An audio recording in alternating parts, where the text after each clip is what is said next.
आज आप लोगों ने भी पढ़ा होगा, बड़ा खुलासा हुआ और दिल्ली पुलिस ने अपनी चार्जशीट में 6 खिलाड़ियों और 9 अन्य लोगों की गवाही और साक्ष्यों के आधार पर चार्जशीट में भाजपा सांसद और कुश्ती संघ के अध्यक्ष बृजभूषण सिंह पर यौन उत्पीड़न का, स्टॉकिंग मतलब पीछा करने का, इंटिमिडेशन मतलब धमकाने और डराने का गंभीर आरोप तो लगाया ही है, साथ ही मुकदमा चलाने और दंडित करने की आवश्यक कार्रवाई कराने का कोर्ट से आह्वान किया है। आपकी जानकारी के लिए यहां पर बताना जरूरी है कि बृजभूषण सिंह भाजपा सांसद पर धारा 506 आपराधिक धमकी, 354 महिला की लज्जा और शीलता को भंग करना, 354A यौन उत्पीड़न, 354D पीछा करना जैसी धाराएं लगाई गई। पुलिस ने अपनी चार्जशीट में बृजभूषण सिंह को कोर्ट बुलाकर ट्रायल शुरू करने और विटनेसेस जो इसमें मेंशन्ड है उनको बुलाकर मुकदमा शुरू करने की पैरवी की है। इस चार्जशीट के अनुसार 108 लोगों से बात की पुलिस ने, जिसमें से 15 लोग, जिसमें रेसलर्स हैं, रेफरी हैं, कोचेस हैं, ने गवाही दी और उसमें यौन उत्पीड़न, डराने धमकाने जैसे संगीन आरोप लगाए। लेकिन विडंबना सबसे बड़ी यह है कि दिल्ली पुलिस की चार्जशीट उन्हीं लोगों के बयानों, उन्हीं लोगों की गवाही पे आधारित है जिन्होंने एग्जैक्टली ये सेम आरोप, एग्जैक्टली ये सेम गवाही सरकार द्वारा गठित ओवरसाइट कमेटी के सामने भी लगाई थी। आपकी याद ताजा करने के लिए बता दूं कि जनवरी 2023 में सरकार ने एक 6 सदस्यीय ओवरसाइट कमेटी गठित करी थी, जिसकी अध्यक्षता उत्कृष्ट मुक्केबाज श्रीमती मैरी कॉम ने करी थी। उन्होंने फरवरी के दौरान इन खिलाड़ियों की और अन्य लोगों की बात सुनी, जिस बातचीत के दौरान ये गंभीर आरोप लगाए गए। लेकिन अप्रैल 2023 में जब इस ओवरसाइट कमेटी ने स्पोर्ट्स मंत्रालय में अपनी रिपोर्ट प्रस्तुत करी, रिपोर्ट पेश करी, सबमिट करी, तो उसमें उन्होंने बृजभूषण सिंह के खिलाफ उठे आरोपों पर मानो आंख मूंद ली, एक आपत्ति नहीं जताई और पुलिस कार्रवाई तक की कोई मांग नहीं की। और जैसा कि सर्वविदित है, कोई कार्रवाई ना होने पर, ओवरसाइट समिति से पूरी तरह से विश्वास हिल जाने पर खिलाड़ी साक्षी मलिक, विनेश फोगट, संगीता फोगट, बजरंग पुनिया जैसे खिलाड़ी वापस जंतर मंतर पर आकर मजबूर हुए कि वो फिर से प्रदर्शन करें अपनी जायज मांगों को लेकर। और उस दौरान उनको गालियां दी गई, उनके साथ हाथापाई की गई, उनको सड़कों पे घसीटा गया, उनके सीनों को रौंदा गया। और यहां तक कि जब उन्होंने थक हार कर अपने मेडल गंगा में बहाने की बात करी, तो इस सरकार ने अपील नहीं करी कि ऐसा ना किया जाए। पर क्या अब चार्जशीट में संगीन आरोप आने के बाद, साक्ष्यों के आधार पर बनी इस चार्जशीट के बाद भी सरकार मौन रहेगी? क्या अभी भी प्रधानमंत्री कुछ नहीं बोलेंगे? क्या अभी भी महिला बाल विकास मंत्री स्मृति ईरानी अपना मुंह तभी खोलेंगी जब राहुल गांधी के खिलाफ विश्व गणना रहेगा?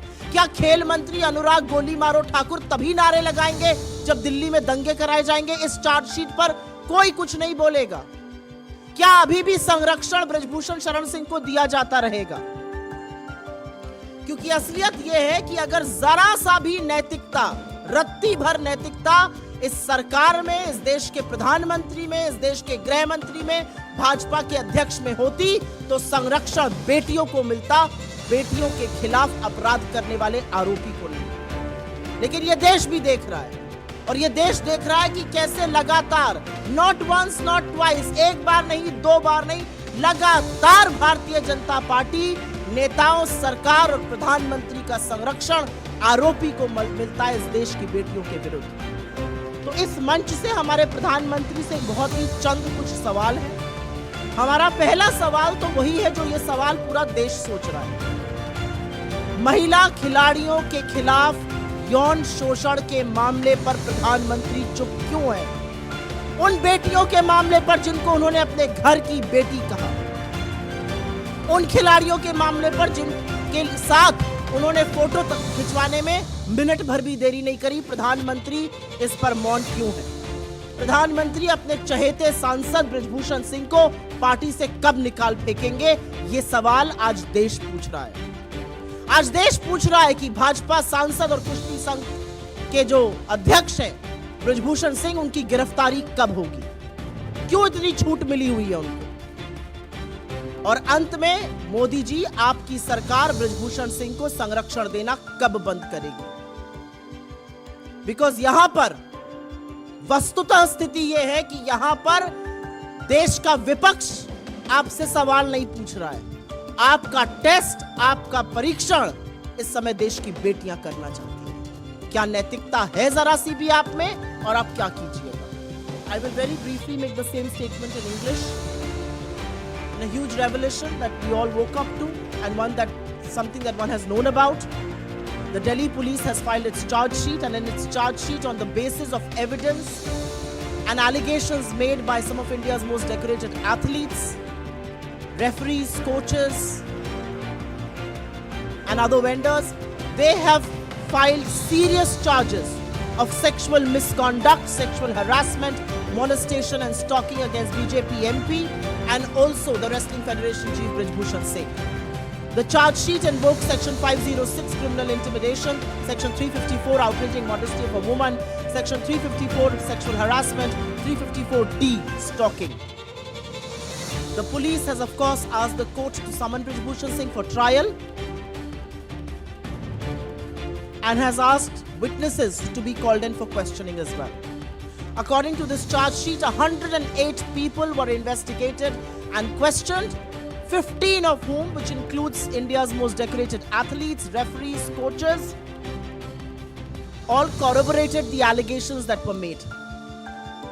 It is, however, indeed very, very ironical that the charge sheet is based on exactly the same allegations that were raised before the oversight committee set up by the government. If you remember, in January 2023, the government set up a 6-member oversight committee headed by Mary Kom. In February, players, athletes, coaches, referees were summoned by this committee. They made allegations of sexual exploitation, sexual harassment against the Wrestling Federation chief, against the BJP MP. But in April 2023, when the Oversight Committee submitted its report, it may have raised questions on the functioning of the federation, but kept absolutely quiet on allegations of sexual misconduct, sexual exploitation, did not raise any red flags, and did not even recommend a police probe. And what followed, I think one knows. It was in April 2023, after the Oversight Committee had no faith in the Oversight Committee. They had no faith of an investigation. India's most decorated athletes returned to Jantar Mantar to carry on with their protest, asking for their rights, speaking against exploitation. And during this time, they were mercilessly beaten up, they were dragged, they were hurled abuses at, and when they decided to drown their medals in the river, the government did not even choose to make an appeal to them. And which is why I think the most important factors that come to question today is, will the government continue to remain quiet? Will the Women and Child Development Minister Smriti Irani only speak when she's spewing venom against Rahul Gandhi? Will she turn a blind eye to very grave charges being made in this charge sheet? Will Sports Minister Anurag Golimaro Thakur come out in the open and say a word of solidarity with the athletes? I also think the moral bankruptcy of this government, of the Prime Minister, of the Home Minister, of the BJP, its chief JP Nadda, is on test. Will Brajbhushan Singh continue to be the Member of Parliament for the BJP? And will the BJP not once, not twice, but repeatedly continue to offer political patronage, protection and support to the perpetrator of the crime here and not the women? And from this platform, we are only asking 4 questions of the Prime Minister.